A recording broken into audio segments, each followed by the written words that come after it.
All right, hello everyone, welcome to an episode of Work, Work, Hire. Today I'm joined by the amazing Eddie, but for all those who don't know you, Eddie, why don't you tell us a little bit about yourself? Okay, so my name's, firstly, thank you for having me on, and my name's Eddie Rowley, so I'm the sales director at a company called EQL. We're an outsourced lead generation company, and we do our lead generation by picking up the phone, speaking to people, trying to have an authentic and intelligent conversation. But I'm a lifelong sales guy. Unfortunately for me, I didn't do very well in school, so it was the only path where you can actually make any half decent money without an education. So it's kind of the avenue that I chose. But I live in Northampton, and I spent a large portion of my career working in logistics. And EQL has been going for 3 years. We've grown from me sat at my kitchen table to a team of 14 SDRs now based just outside of Daventry in Northamptonshire. So for all the numpties like myself out there, what does SDR mean? So SDR is a sales development representative. So it basically used to be what a business development executive was, or a telesales person, or whatever you want to call it. Since the SaaS movement exploded, SDR was one of those job titles that just appeared out the woodwork, a bit like CRO and AE and so on and so forth. So it's now the terminology for a new business prospector, typically within the tech market. I mean, it's brilliant. One of the things I love about business is that it's like invent acronyms. I don't know if it's like need or just we like to sound more important and stuff. There's a guy on LinkedIn I follow. He works in the cannabis trade, and he, I swear, collects acronyms after his name because his title is now like this long or whatever. But on the show, we like to get to know kind of like the nitty and gritty of the industries out there, both for new and experienced people and stuff. So you've clearly got a lot of rich heritage to your background. So, but let's start at the beginning. How did you get into sales? How did you get into your role? I started out working in customer service for a big magazine and newspaper distributor, and that was very much a phone-based role where I learned to deal with some quite tricky conversations with people being really angry because their newspapers or magazines hadn't shown up to their shop. But my first role working in sales was for a big shower firm based out of my hometown of Nuneaton, near Coventry. And I actually started out in marketing initially and realised quite quickly I didn't have a creative bone in my body, and subsequently saw there was a role that had come up in sales, selling showers to electrical wholesalers and builders merchants. So I kind of cut my teeth doing that as a job. Wasn't very talented at the time at all, but just worked really hard and ended up doing quite well, but realised quite quickly there wasn't a huge path for progression for me. So from there, funny enough, I then actually got a job working in recruitment, believe it or not. So I used to work for a really big independent sales recruitment firm, and that's where I really learned how to prospect, and probably had the most fun years of my life actually working in that role, because it was just carnage, work hard, play hard, everyone in the same job, loads of fun, loads of banter, loads of mick taking, and it was really, really good fun. And I learned the hard way how to prospect. You'd never get away with managing people the way that I was managed back then, but it was really good. And then from there, learning how to prospect, I then got into more technical markets and software and logistics, and then my career kind of went from there, and I got involved in a few different companies selling technology to optimize warehouse processes. It could be robotics, it could be software, and then following that I've still got involved in the logistics side of things. Now I'm a bit of a nerd really when it comes to logistics, so as well as selling. But the reason I started EQL was just because I saw a gap in the market for prospecting done right, and I'd learned how to do it very well years and years ago, and wanted to start a business where we could help companies sell more by getting in front of people, the right people, and doing that by trying to have an authentic and intelligent conversation. I mean, that's quite the story. I just want to quickly set the internet ablaze on LinkedIn. SDRs or recruitment, who's got it harder? I would actually say recruitment's got it harder at the moment. The job market's tough, and obviously working in the job market, you're the first industry to feel the pinch when there's ever a challenge with the economy, and because there's a lot of recruitment companies out there, a lot of recruiters out there, there's a lot of people fighting over work, so it's tricky, and it's I think my job actually, in comparison, as long as we're focused on the right type of industries, can actually be really nice and really, really good. And actually, a slightly tighter economy can help us because people need more leads. But yeah, that's my take anyway. That's a very political, very, very safe answer there. Yeah. So am I right in thinking you don't think salespeople need to be creative then? I think that's a good question. Yeah. I'm definitely not creative. I'm someone who's just quite industrious. I just go. But there's definitely room for creativity. I guess it depends on what you're selling. But I guess my gut again tells me the more creative you are, maybe you'll choose a different medium in which to promote and sell rather than picking up the phone. You might be better suited to more of a marketing type role, or actually in a creative sales role. But when it comes to cold calling, maybe that's not the job for you. It might destroy your soul faster than other people. Yeah. Well, you mentioned that you didn't have much of an educational background, and that's why you chose sales. So, can anyone do sales then? No, I don't think. No. I think you need to be a certain type of person. It requires a certain level of resilience and sheer determination to succeed, which not everyone has got. Also, I think you need to be quite an enthusiastic, great communicator, great relationship builder to be really successful. Or I have seen people that maybe aren't so strong in the relationship building side of things, but just meticulous attention to detail with the resilience incorporated too. But there's some people that just wouldn't want to do this job. But then conversely, there's plenty of jobs that I wouldn't want to do because I wouldn't be able to do them too. So it's very much a horses for courses type thing. Fair enough.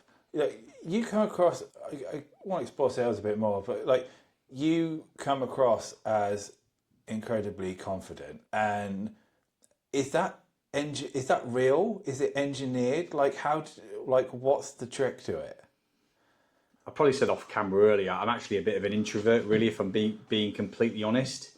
But confidence comes from experience, I feel, and having worked in sales for 20 years and sold into some very, very large organizations, into very complex sales cycles, selling some very high value products and services. I've kind of walked the walk as well as taught the talk, and I guess that gives me a lot of confidence. So I feel like I talk from a place of authority in a lot of things that I say, which is, I would say I've got a lot of belief in myself just because of what I've done historically, and that's probably why I had the guts to go out and do it on my own. I believed in myself that much. I knew I could make my own thing work, but that's been accrued over time. I certainly wasn't confident my whole life. I've got memories like trying to do presentations when I was younger and being so nervous, but just the more and more you expose yourself to uncomfortable things, the more comfortable you get in the discomfort, I guess. What was your first cold call like? Oh, dreadful. Absolutely dreadful. Yeah, I was a shaking, nervous wreck. And what I love now is seeing people join our company and do the first one. It's really good. You think everyone's watching you and everyone's listening to everything you're saying, but in reality, they're not. But yeah, it took a long time to get good at it. And like I say, when I was younger, before I got that job in recruitment, I was a very rough diamond. I didn't really have much process, much methodology. I just kind of went at it and worked hard and hoped for the best. It was only when I learned some structure from people that are very good at the job that I started to get really good at the job too. It's interesting you say that you're an introvert and not an extrovert, because whenever people say sales or SDR based roles, you always think Wolf on Wall Street and kind of we've all seen the memes and bits and pieces. So Yeah. Is it simply just not true then that you don't need to be an extrovert, or is it it would actually be a lot easier if you were, but it doesn't mean you can't. I think I've possibly changed. I think maybe when I was younger, I was a bit more of an extrovert, and I think just over time, I've become more of an introvert. It's, I would say the job takes a lot of energy, and maybe that's just getting older at the same time too, more tired. But I've definitely become more of an introvert as I've got older. But I think it's because I expend so much energy doing this job that by the time I get home or get in on a Friday evening, I'm just completely spent. You see those memes with people with the social battery. Mine's very low and needs a good recharge.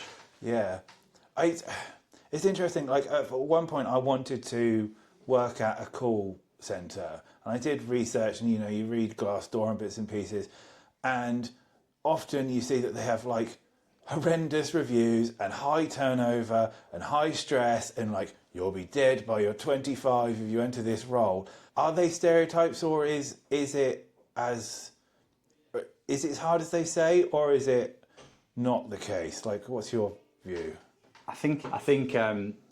Look, there's some terrible places to work doing a telephone-based sales role, and there are some real horror stories. And look, I'm not saying I'm Mr. Perfect by any stretch, but again, that proven, tangible experience of working in sales jobs, working right up from entry level to director level and everything in between, gives me an appreciation of what it's like to be that person making the first phone call, or your first 2 years in the job and you're going through a really rough patch. And what I try and do with my team is put myself in their position all the time. And as long as I can see someone's enacting the right behaviours, trying to be coachable, trying to do all the right things, I'll back them to the absolute hilt, because I know if they keep doing that, it's always going to pay off. But one of the reasons we are office-based here is to create that supportive environment where we celebrate the little wins, and also when you can see somebody doing all the right things but not getting the output they deserve, they've got a metaphorical arm around the shoulders to say, look, we know you're doing the right things, keep bloody going, because it will pay off eventually. A lot of companies won't be like that. A lot of companies will be hell. You'll have people in positions of power that shouldn't be in positions of power, and people that have got no appreciation of what it's like to actually do the job. And like you say, you'll have lots of hire and fire. We often bring on people that have got no experience, but we bring people in that demonstrate the right attitude and personality in order to be good at that job. And then we train them up. And that's a very, very common scenario. And we've created some really good SDRs off the back of that. What is the right personality for a SDR role, sales? I think for me, and I might get crucified for this, but for me, they need to be good relationship builders. They need to have a little bit of spark about them, a little bit of fun about them. I think in today's day and age on the phone, you can't be boring. If you're boring, you ain't going to get nowhere. That's the honest reality. You need to be able to grab people's attention, to be able to get them to want to engage with you on the phone. And I guess you also need to have not just good personality, but the ability to communicate well. If you've got somebody on the end of the phone that's boring, that isn't clear in their communication, you're going to fail at this job, unfortunately. And I've seen it happen to too many people before in the past. So, yeah. Okay, all right. What's the difference between not being boring and being annoying on the phone? Because I go on TikTok, right? Yes. And I do love watching cold calls, and I see all sorts of like people making jokes and gags and other bits and pieces and stuff. But I mean, is that the kind of thing you're looking for when you say not boring? No, and I've got to be honest. I'm a real stickler for professiononalism. And that probably sounds boring, but I'm not a big.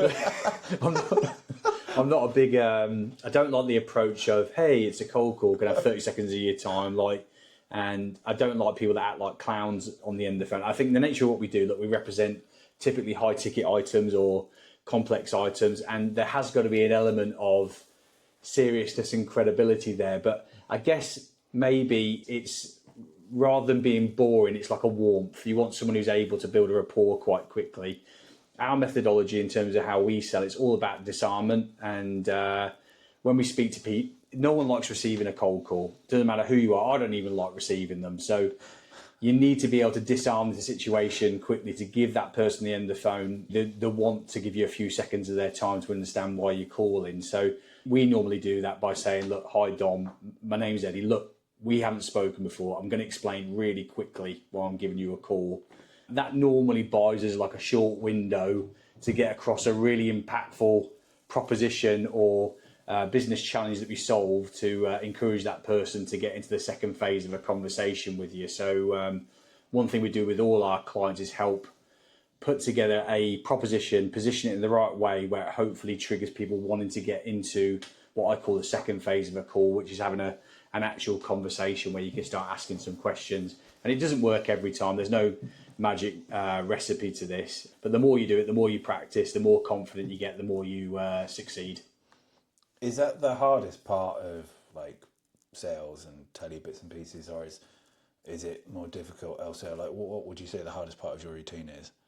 I guess it's just when everything's going good, it's dead easy, and everything's a breeze, and everything goes right, and everything flows. The most difficult part of this job is carrying on when it feels like everything's stacking up against you, and you've had a few days dry spell where you've had no success, or you have a whole day not speaking to anyone, or someone's told you to piss off. Basically, that's the hardest part of the routine, being brave and being strong and to carry on going, which again, I know I'm like a broken record, but it goes back to why it's so important to be in an environment with other people that are doing the same thing, that can say, look, it happened to me yesterday, this is how it made me feel. And I know this sounds really corny, but it will work. Just keep going. The best way to feel better is by getting back on the horse and going again. In terms of my routine, what's the most difficult thing to do? I guess, and this is going to sound really rubbish, but I love my job. The hardest thing is getting out of bed in the morning, but that's only because I love sleeping. But when I'm actually at my work, I enjoy being here and I enjoy the job and I enjoy the challenge, even when sometimes it's stressful. So the hardest thing is just staying positive, which again is probably why I've got a really low social battery when I get home. Why do you enjoy a job? And I don't want the cliche, because my customers get a great deal and I help them build their business and all that. What's the real reason that you love it? I feel like I love it because, and this is going to sound corny, I had like a dream to build my own company, and it's not a big business by any stretch at the moment, but it's when I get here and I realise what we're doing and I look around the room and I see the people that we brought into the business and them enacting the things that I've taught them to do, working with the systems I told them to do, and some of the clients we got on the board that would be just dream clients that I never thought would work with my silly little company when I first started. It fills me full of pride, and don't get me wrong, there's obviously moments where I'm like, for God's sake, do I really have to go through this again? But it's but 9 times out of 10, I try and live in the moment and reflect on where I am and what I'm doing, and it brings me great joy and great pride, really. And I'm good at what I do, so I enjoy being successful and achieving things, and this job allows me to do that. I get wanting to build your own business because I was in the exact same shoes, right?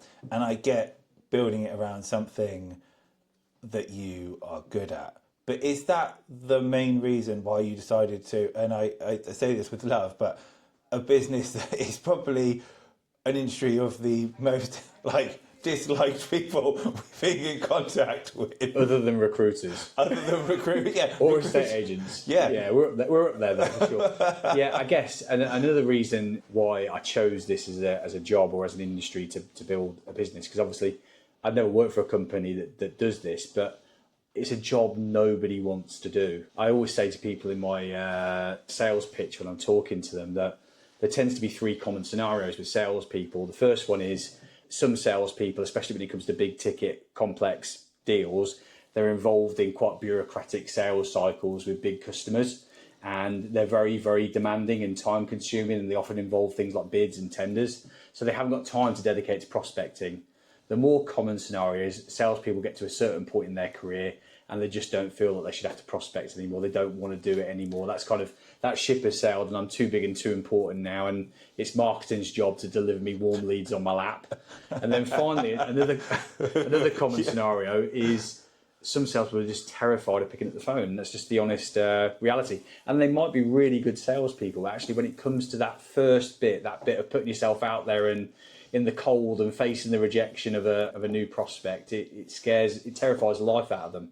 So we're like I don't know, what's the best analogy to use?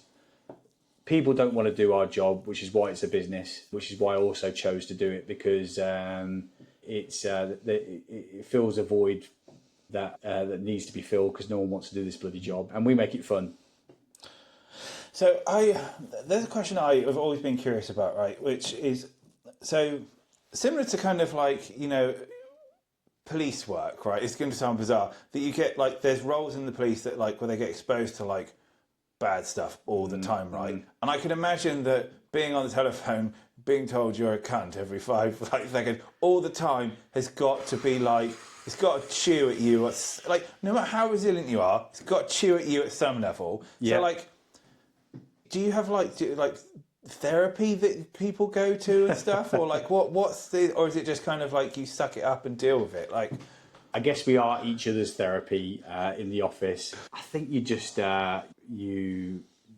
put up a mental shield when you're doing this kind of thing, and you tell yourself, look, what's the worst that can happen? Someone could be rude to me. However, I have had scenarios where I feel like I've been perfect on the phone and I've still had someone be rude to me. That then does actually bother me, and I'm not ashamed to say it. I've had scenarios where I've been like, God, that actually hurt my feelings a little bit. And then, like I said, the best way to deal with it is just get on with it and get on the next call and have a positive scenario, and you kind of forget about the bad times. But yeah, it can be quite grueling. I had a guy the other day, it's actually quite terrifying when I listened back to the call, that he was calling one of my team a cow and a bitch and whatever else. And I was like, wow, this was like really over the top and extra for someone just doing their job and being professional in the process. So that's very rare, though. It's not often we get people like that. I mean, actually, that's probably one of the worst ones I've ever heard. It's funny, I didn't really think, but I guess, is there a trend that leans towards, you know, male, female getting more abuse over the phone line? No. Do you know what? I actually might say, I think women might get more abuse, believe it or not. My two elements to our methodology on the phone, I kind of alluded to it earlier. I said about the disarmament. Mm-hmm. The other element of our methodology is to be formidable on the end of the phone. So, like you say, I come across as very confident. I train the team to come across as very confident as well, so that they're not able to be pushed around. Like the people on the end of the phone feel like they're speaking to a peer, not somebody that they can talk down to. And if you come across as subservient or apologetic, or like you're really sorry for taking somebody's time, they're more likely to bin you and be rude to you. But if you come across as somebody who's got a bit of gravitas about them, they're far less likely to be rude. And you do get some people that will be mean to someone who maybe doesn't sound quite strong on the end of the phone. But we've got a very strong team, men and women. And some of the best callers I've ever met in my life have been women too. But you're going to get the odd dickhead, unfortunately, who's going to be horrible. Yeah, I do. Yeah. Some people see it as a bit of a power trip, don't they, when they've got someone they can be horrible to on the end of the phone and dehumanise. Yeah, I mean, I definitely like power trips are just something that happens all across all business and bits and pieces. But I never think like, as soon as you apologise to someone, it is like people think, oh, you're indebted to me because of like, and therefore, you know, act accordingly. I want to go to talk about just quickly, like, with education and people leaving school and going into new jobs and stuff. Do you think there should be more push for people to give like sales jobs a go at school and stuff like this? I just think there's lots of jobs out there you don't require like an academic education for. Look, I mean, I get involved in some really technical markets, and you have to have a certain aptitude to be able to pick up those technical propositions and how they can be applied to a certain industry or a certain process. But I've learned that just through experience of doing the job and just getting marginally better the more and more that I've done it. But I think there's lots of jobs out there that you don't necessarily require an academic qualification for, and maybe more of like an apprenticeship style push might be a better option for people. The best way to learn how to sell is to be around a team of people that are selling. The best way to learn about business is to be around a successful entrepreneur and see what they do day in, day out, and how they run a business. That's just my opinion, obviously. But again, if you're studying to be an electrician, maybe you do need to do some studying around electricity. Terrible analogy again. The glowy stuff.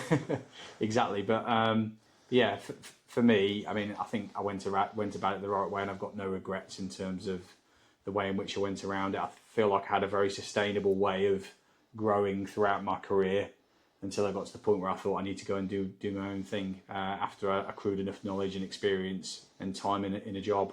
Do you think the current push for more work at home is a good thing? You knew this was going to trigger me, Dom.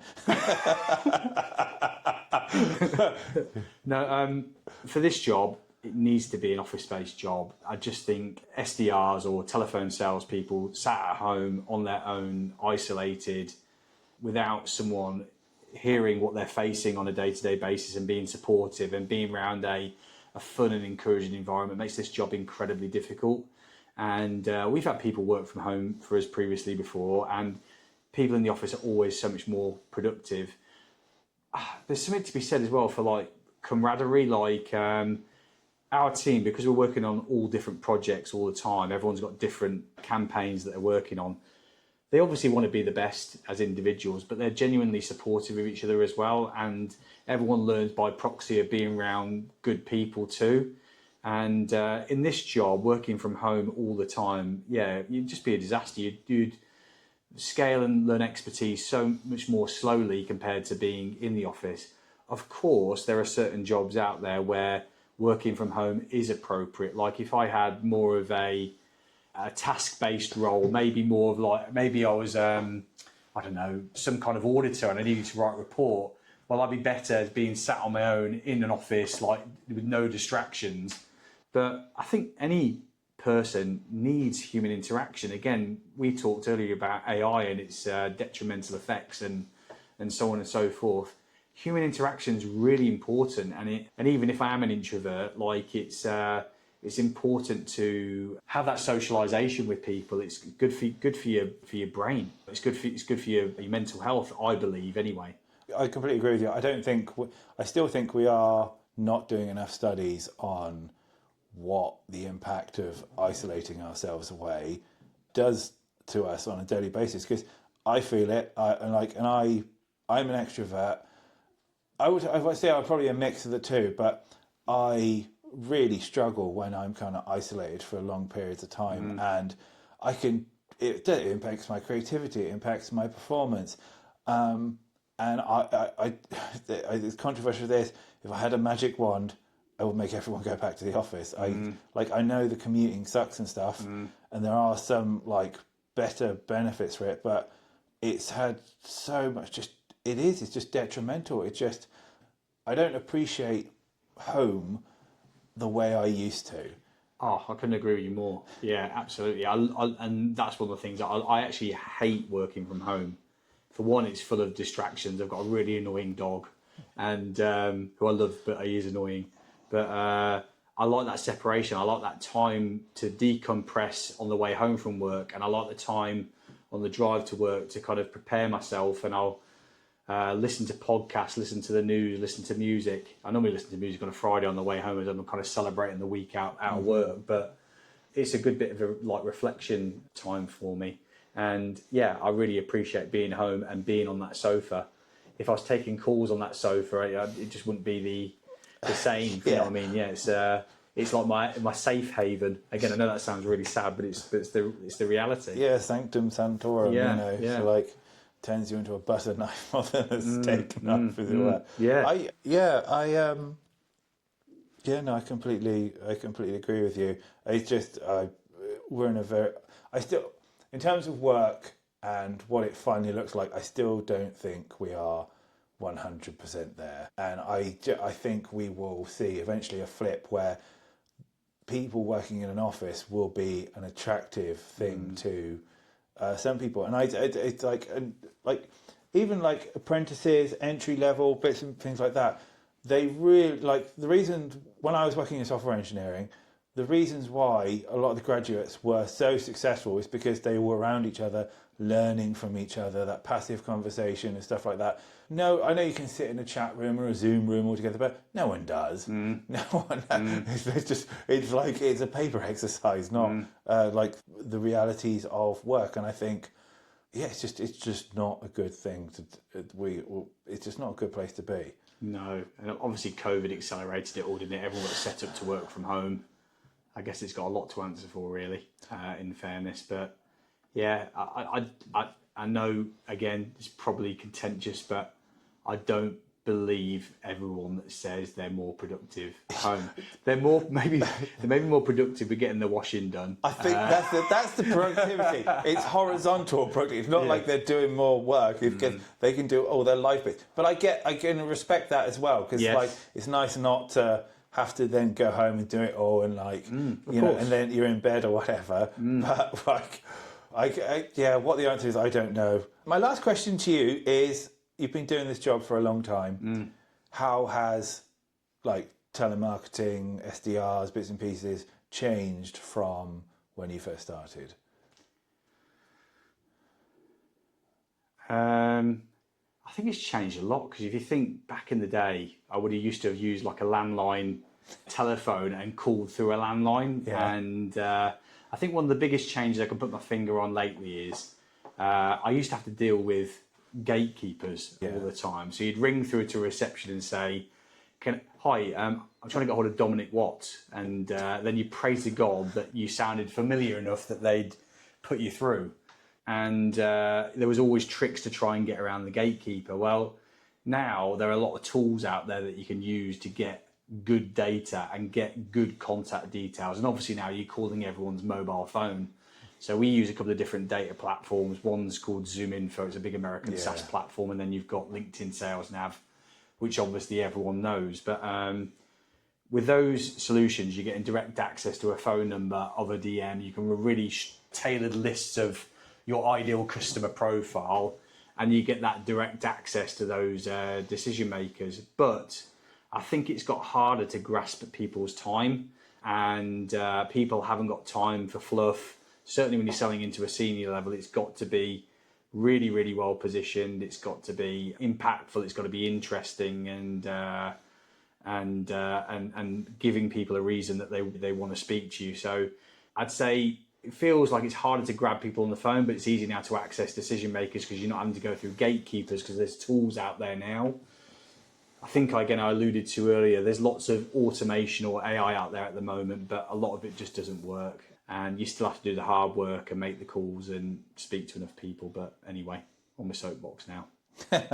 Brilliant. Well, anyway, thank you for coming on the show. Before we wrap up, is there anyone you want to shout out and say hello to? Say any extra bits? I want to shout you out, actually, Dom, for helping me, and you and the wider team at Vampire Digital that helped me with my digital marketing. You're a company that's truly reflective of what we offer, which is high quality over quantity and authentic outreach. So I'd like to shout you guys out, and maybe my business partner, Ian. Brilliant. All right, well, thank you very much. And yeah, we'll be back with more episodes soon.